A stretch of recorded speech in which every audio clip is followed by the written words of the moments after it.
Vital কথা এবং important কথা, বর্ণসংকর কাকে বলা হয়?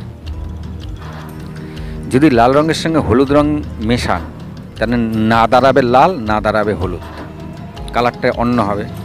আবার হলুদ রঙের যদি সঙ্গে সবুজ রং মেশান তাহলে না দাঁড়াবে হলুদ, না দাঁড়াবে সবুজ, একটা অন্য কালার এসে যাবে।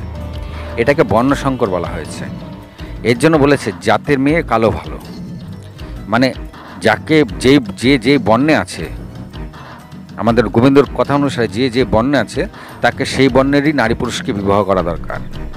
যদি একটা উচ্চবর্ণর বা ব্রাহ্মণ কুলের ছেলে যদি একটা শূদ্র কুলের মেয়ে বিবাহ করে, তাহলে দুজনের যে ব্যাপারটা আর কি, মানসিক চিন্তাভাবনাটা দুজনের দুরকম হয়ে গেল। যখন তাদের ঘরে সন্তান হবে তাকেই বলা হয়েছে বর্ণসংকর, মানে সেই সন্তান না হবে বাবার মতন, না হবে মায়ের মতন, সে সন্তান একটা অন্য রকম